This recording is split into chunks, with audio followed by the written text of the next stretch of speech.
Hiya, Mantra Mind Ryan here, and I wanted to talk to you today about transcending the ego.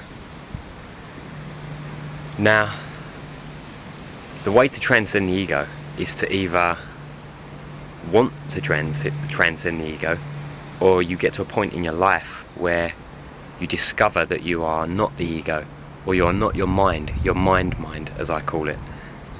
Now, the egoic mind can either be the egotistical part of your mind and your whole mind, or it can be the self-loathing part of your mind, the self-depreciating part of your mind, which tells you you're not worthy, which reduces your energy level, which zaps you, which drains you. Either way, the ego mind is absorbing energy, and it is damaging those around it if they are in the presence of you while you are involved within your ego mind. Eckhart Tolle calls part of this the pain body, and this is part of your identity that you have given yourself and grown up with, and you always associate with the I. I want this, I need that, I feel this way about something, I don't like you, I think you're acting a specific way, I want you to change your way, or I'm better than you, so you shouldn't be doing that.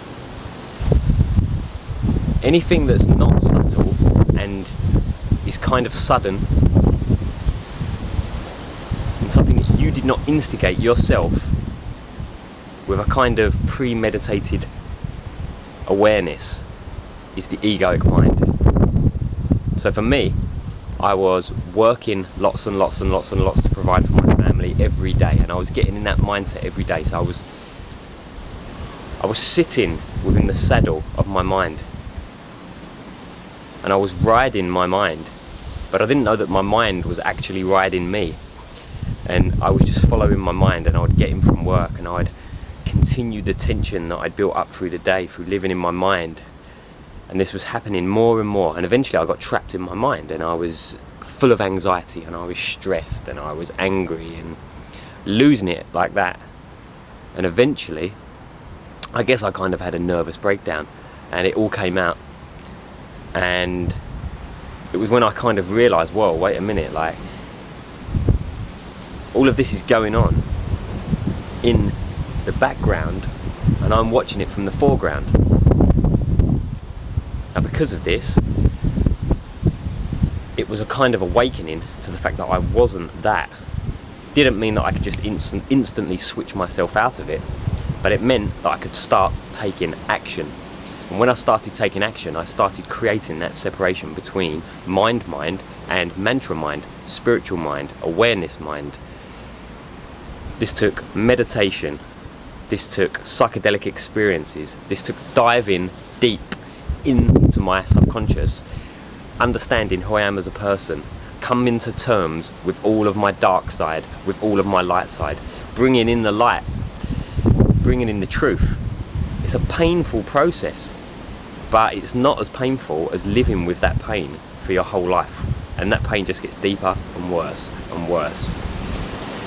And when you're living in a negative state of mind, and you're living within negative thoughts, they can do anything, because you don't even know that you're not those thoughts. So if you're thinking about killing yourself or harming yourself, you will harm yourself, or you may kill yourself, because there is no separation between you and what is going on in that thought system at that time.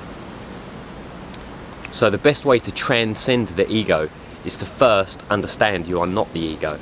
Even if you don't believe it, even if it's not true to you at that moment, but you are living in pain, listen to everyone around you, i.e. not the people that are living within their minds, but spiritual teachers, etc., that are giving you this message. If you are searching for this message, you will find this message, because you find what you are searching for in life. If you need spiritual information, it will come to you from the universe via synchronicity of other human beings vibrating at the same frequency as you, or specifically sourcing out the vibratory knowledge in paper or the internet. If you search for something specific that you need, it will come to you. And it will come to you anyway at the right point in your journey. People that are not watching this video or are not searching for their true self and their relationship with the universe they're miles away from even just contemplating, I am not my mind, I am not my ego. So anyway, start by understanding that you're not. Mindfulness breathing, meditation, and really getting into your mind. Maybe go and do some ayahuasca ceremonies, or any other kind of ceremony that you can find and that you know that you can get involved in, and these will help you more than you can ever imagine on your spiritual journey. Anyway, thanks for watching. Peace, love and happiness. Take care.